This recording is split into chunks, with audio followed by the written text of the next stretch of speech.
and welcome to the 20,016.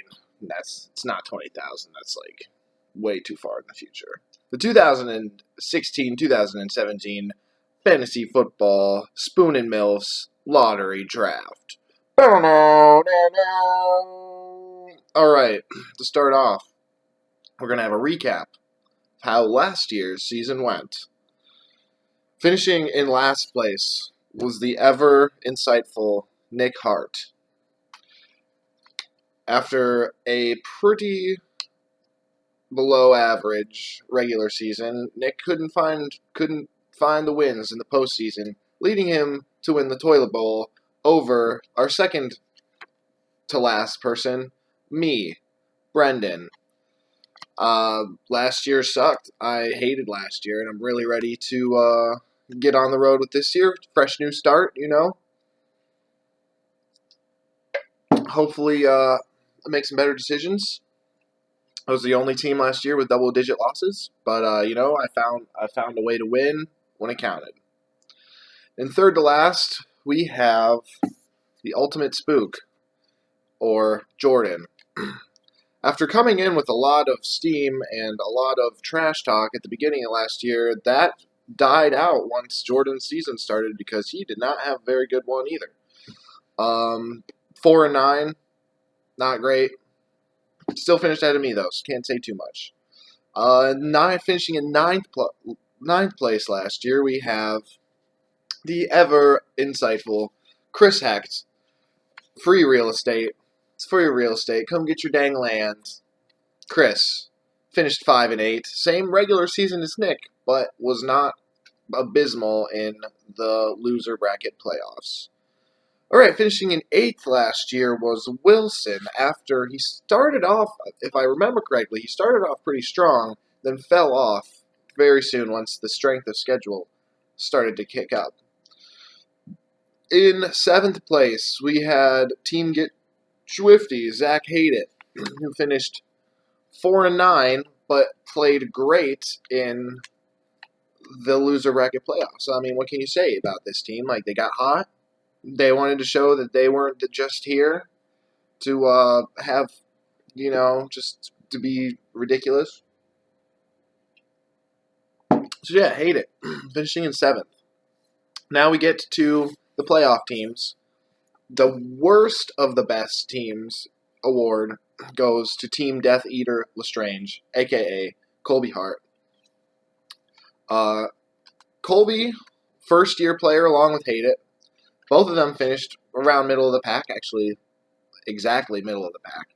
So, valiant season for both of them in their first years in the league. They showed that they could really hang with the big guys. So I'm interested to see how Colby does with a year of experience under his belt. Finishing in 5th was, I would say, this year's surprise team, Gino Abdullah's Oblongata. Who, even though Amir Abdullah sucks, and, so does Gino, but he lucked out, went 9-4 in the regular season, finished in 5th. Hats off to the guy. Played pretty well after an abysmal season last year. The year before last.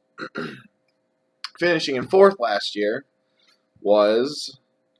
it's over 1,000, which I believe was Wes. Now, Wes will just complain and complain that injuries derailed his season last year. And, well, I admit that, yes, he had some pretty terrible luck with injuries. It's part of the game, Wes. Move on. Next team. Finishing in 3rd. Team shit on my TDs. Bowman. Another solid showing for Bowman. He's been pretty consistent with this league over 2 years, if you can count consistent being over 2 years. But Bowman, double-digit wins, just behind Wes in the regular season. I can tell he's come ready to play. Finishing in 2nd last year, Zach Hart, Taste the Dwayne Bow. What can I say about Zach? First year, he won it all. Second year, he comes in 2nd. He's poised to become a dynasty in this league. After a pretty average regular season at 6-7, Zach, just like the first year Zach got hot in the playoffs and made it all the way to the championship. But there, he met Mr. Multiple Scoregasms, Cole Bond. Cole said, you're not getting no repeat this year, Zach. You're just going to have to wait. Cole, again, pretty average regular season, 7-6. But, hey, if you're hot, you're hot. And you're gonna get on those win streaks, and that's what you need. Now that you've seen that I've now folded all of the names. They're in this little pile right here. This is exactly 12. There's no more names of one person than any other. I'm not going to cheat because that takes the fun out of everything. Don't know why I need to add that. You guys, I'm pretty trustworthy. It's just for Wes's benefit mainly. All right. And so, let's mix these around in the hat real fast. I don't want them all to be like inside each other. Everyone give a fair chance. All right. And so with that, the first name shall be drawn. And the 12th pick in the Spoon and Milfs 2016 draft will go to Chris Hecht. Chris Hecht gets the last pick. I mean, it's not too bad. You get two in a row, right at 12 and 13. But Chris, you are the 12th overall pick. All right. Moving on to number 11. I don't know who it's going to be. Could be any of us besides Chris because he already got picked. All right. So number 11. Fucking shit. I am number 11. Awesome. All right. 11th pick goes to me. God damn it. All right. Next pick, number 10, goes to Cole Bond. The defending champ will have something, I don't know, the 10th pick. It's tough to work out of. But Cole gets the 10th pick. Next is the 9th pick. The 9th pick goes to Zach Hart. Zach Hart gets the 9th pick. There go our first place and runner-ups already. Zach gets the 9th pick. Next is for the 8th pick in the draft. The 8th pick in the draft goes to Colby Hart. Colby gets the 8th pick. Moving right along, moving up to number 7. We'll see who gets number 7, and that person is Gino. Gino gets the 7th overall pick. It's getting to be that point where you're right in the middle, so it's not a terrible pick. Coming up next for the 6th overall pick, which is the pick that Wes had last year, which some people think is the best pick in the draft to have. It's debatable. It's more based on preference. But anyway, the 6th pick fucking goes to Wes again. All right. So maybe if the rest of us don't draft as poorly as we did last year, Wes won't have a stacked team for the regular season. Moving on to the 5th pick. It's coming down to the wire. All right. Pick number 5 goes to Nick Hart. Nick Hart gets the 5th pick.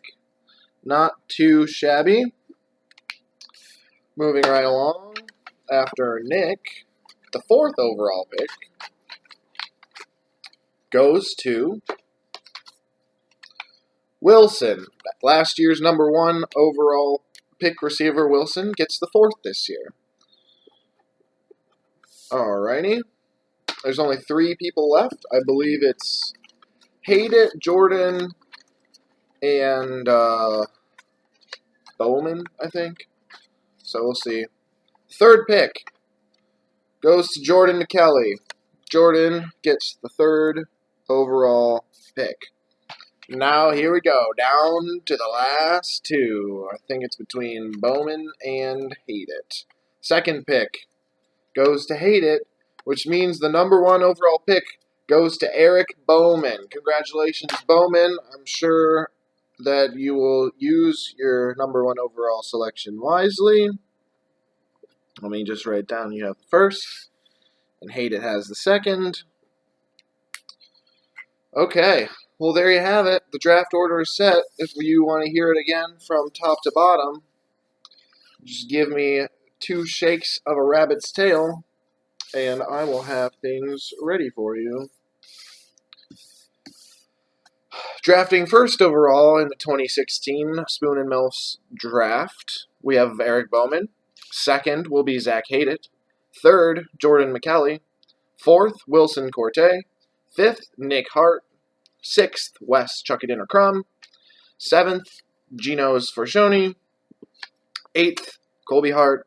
Ninth, Zach Hart. 10th, Cole Bond. 11th, yours truly. And 12th, Chris Hecht. Thanks for joining. Can't wait to see you guys. Though those of you who can make it at the cabin, I'm still hoping to make this a live draft with those of us who cannot join at the cabin, like either Skyping or calling in. Hopefully we can find some way to make it work. All right, well, I will see you guys later. Have a wonderful day.